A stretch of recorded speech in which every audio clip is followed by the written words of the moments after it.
we need the amount of water in the body to be just right. If there's too much water in the body, we'll be too soggy, we'll be fluid overloaded. If there's not enough water in the body, we'll be too dry, we'll become dehydrated. And when dehydration is severe, that will give rise to a low blood volume, hypovolemia, and that can lead on to shock. So we need the amount of water in the body to be just right, not too much and not too little. And one of the main reasons for this is we have to maintain the correct osmotic pressure in the blood and in the tissue fluids. If there's too much water, that will dilute the blood and tissue fluids and reduce their osmotic potential. If there's not enough water, then there's going to be more solutes per unit of volume if there's not enough water, and that's going to increase the osmotic potential of the fluid. And we need just the right amount of osmotic potential. Let's look at why this is important. So here we have any cell of the body. Now, if there's too much water out here, then osmosis will mean that this water will tend to go into the cell, because osmosis is the movement of water across a semi-permeable membrane from a watery area to a less watery area. It's a watering down phenomena, the movement of water across a semi-permeable membrane. So if there's too much water here, water will move into the cell will become overhydrated, and the cell will fill up, and eventually the cell will simply burst, and that will kill the cell, which of course is no good at all. So that's what happens if there's too much water. Now, if there's not enough water, that's going to increase the osmotic potential of the extracellular fluids. This will now be too osmotic. And if this is too osmotic, that will tend to suck water out of the cell to dilute the hyperosmotic area in the extracellular fluid. So if this is too osmotic, because there's not enough water here, water will move out of the cell. And that will mean that the cell will become crenellated and dehydrated. So to maintain cellular volume, so that cells don't blow up and so that cells don't desiccate and shrink, we need the right osmotic potential in the tissue fluid, and that means we need just the right amount of water. Not too much water and not too little water. And the main hormone regulating the amount of water in the body is the antidiuretic hormone. The antidiuretic hormone. Now, what is a diuretic? Well, you probably all know that a diuretic is a drug which increases urine volumes. So a diuretic will increase urine volumes. There'll be a tendency towards a diuresis and a polyuria, a diuretic. An antidiuretic does the opposite. So if a diuretic increases urine volumes, an antidiuretic will reduce urine volumes. And the body homeostatically regulates the amount of water in the body using an antidiuretic hormone.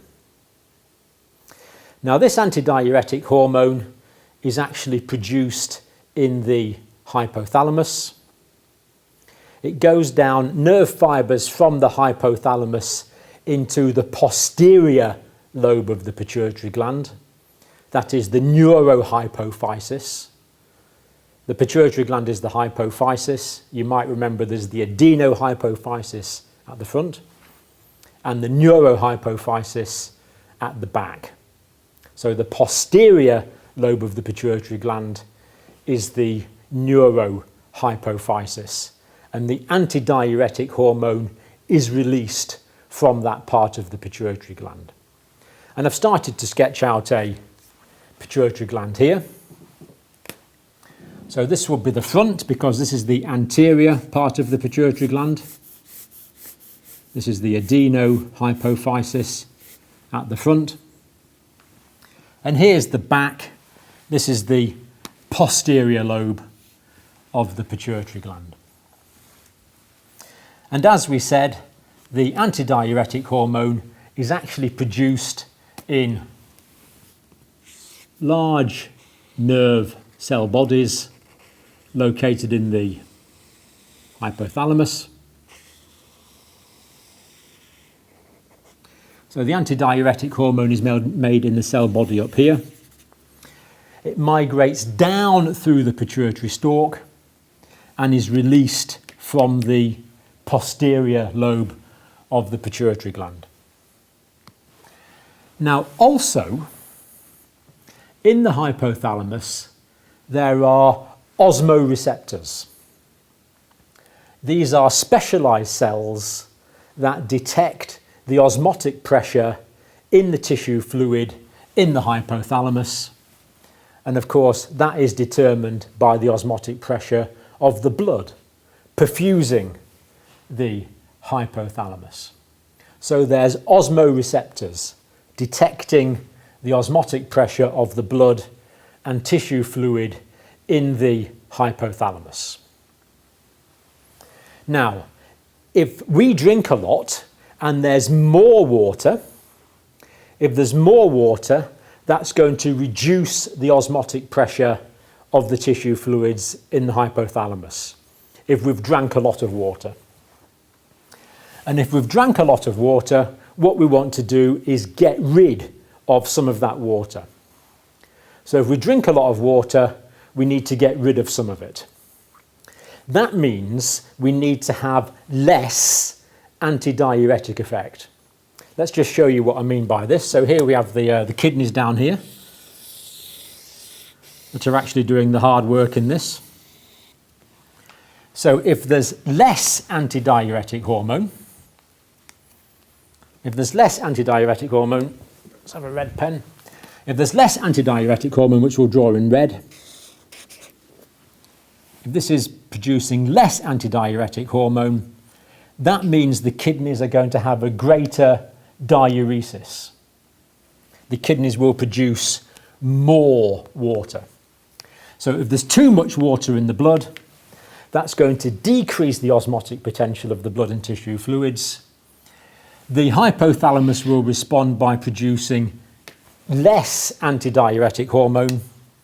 If there's less antidiuretic hormone, there'll be less antidiuretic effect on the kidneys, and the kidneys will respond by producing larger volumes of urine. More urine will be excreted from the body. If larger volumes of urine are excreted from the body, that means there's going to be less water left in the blood, less water left in the tissue fluids, and that will be detected by the osmoreceptors. So drinking too much, less antidiuretic hormone, more diuretic effect, we get rid of the excess water and we restore fluid balance, and therefore we restore osmotic balance as well. But what about if we don't have access to water for a period of time and we don't drink? Or we're sweating a lot, or we're losing a lot of water for some other reason. The amount of water in the body is going to start going down. If the amount of water in the body goes down, that's going to increase the osmotic potential in the blood and in the tissue fluids in the hypothalamus. That's going to be detected by the osmoreceptors. The osmoreceptors will then send messages to these ADH producing and secreting neurons. And if there's not enough water in the body, we need to conserve the amount of water we've got. So if there's not enough water in the body, these neurons will respond, and the posterior lobe of the pituitary gland will respond by producing much larger amounts of the antidiuretic hormone. Now this hormone is antidiuretic, and an antidiuretic is going to reduce the volumes of urine that the kidney produces. So we're now short of water, there's an increased osmotic potential, more antidiuretic hormone is produced. More antidiuretic effect means the kidneys produce less urine. It's an antidiuretic effect. The kidneys are producing lower volumes of urine. But that urine will be much more concentrated. And you know this from your own observations. If you're drinking lots of water, then your urine's going to be light coloured. If you don't drink for a period of time, your urine's going to be dark coloured. It's going to be more concentrated. So the antidiuretic effect means we lose less water. That's good. That's good because it means we don't get even more dehydrated.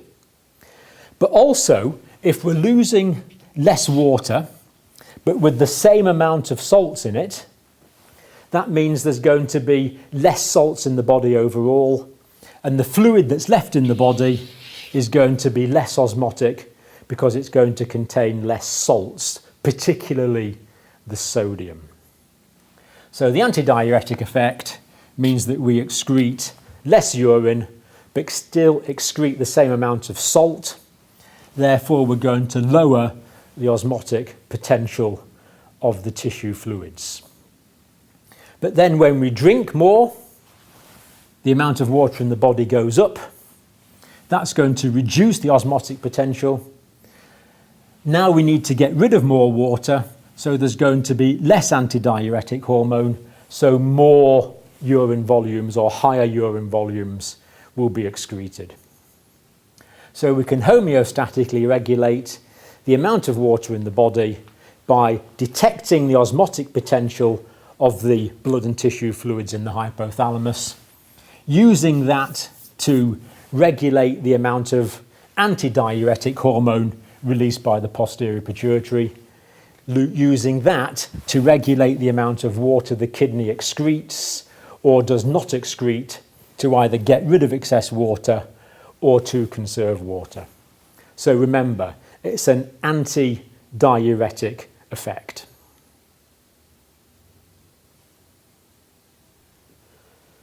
So here we see the anterior pituitary gland on this side at the front. Adeno glandular tissue. And here we see the posterior lobe of the pituitary gland. And we notice that the cells that produce the antidiuretic hormone are actually up here in the hypothalamus, that the antidiuretic hormone will migrate down this axon. That process can actually take a little while, probably a few days. But then when a nerve impulse is generated by this nerve fibre in the hypothalamus, that nerve impulse will rapidly go down this neuron, and there will be release of the antidiuretic hormone from the portion of the axon in the posterior pituitary.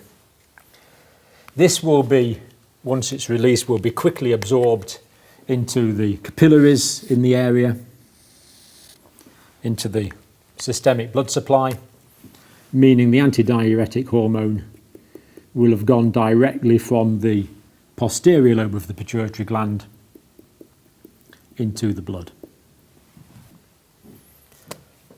Therefore will be systemically distributed throughout the body, and of course that means it will go to the kidneys. Now the optic chiasma is kind of in this area here. You might remember where the optic nerves cross over. So the part of the hypothalamus where the ADH is produced is called the supraoptic, the above the optic chiasma, the supraoptic nucleus. So this is the supraoptic nucleus in this area where most of the ADH is produced.